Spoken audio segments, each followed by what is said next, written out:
The biggest hurdles for going onto the console, I think what people sort of imagined they'd be would be the controller, but actually we sort of just kind of leapfrog past that with the voice command, and also by naturally using the controls of tactical shooters and stuff, so that was surprisingly simple. The key to making the voice command work well was to start early, to design the game and the voice command in conjunction, so you've got a really specific set of commands, so we could keep the vocabulary as short and as intuitive as possible, so it feels really natural to go Unit 1 attack.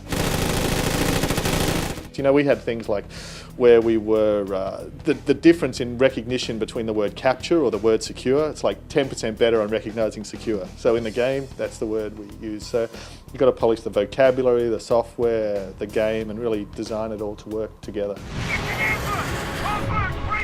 The units, the main classes of units are familiar, and that's a deliberate decision because, again, we want you to be able to pick up and play the game and know what a tank does, know what a transport does, know what a rocket launcher does. But then, as well as that, we've really implemented all of the kind of advanced weapon systems that are either on the table or in development.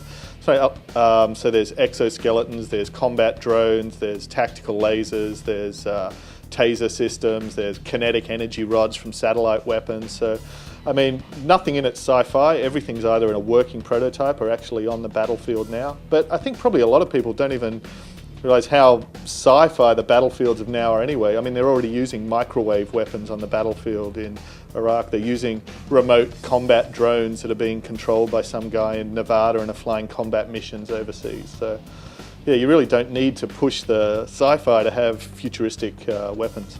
All mission types can be played multiplayer, up to 8 players at a time as well. And then also we have a kind of a persistent online campaign. So it's like this massive scale World War III taking place. North America and Europe are divided up into 40 battlefields, and we accumulate the results of all the battles that take place each day, then look at who won. So if it's a siege in Paris and we have 100,000 battles and America wins 60,000, then the next day we push forward the front line in that direction.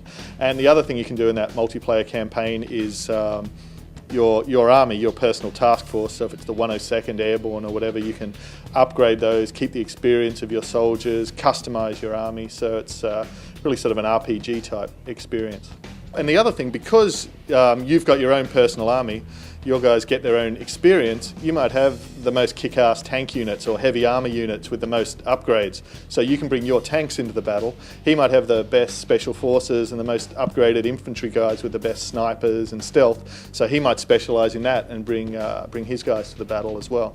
For Tom Clancy fans, especially on the military side, so especially Ghost Recon, I think if Ghost Recon's the soldier of tomorrow, this is the army of tomorrow. So it's got the same sort of attention to detail, the same sort of realistic military hardware, the same sort of Tom Clancy techno-thriller feel. It's just 50 times bigger. So you're not giving your squad mate order to a team, you're giving it to a platoon of 20 guys.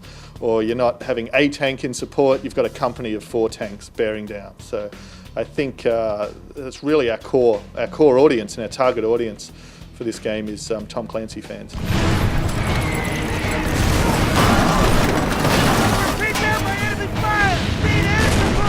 It's on Xbox 360 and PS3 and PSP and DS, and it's coming out in the fall.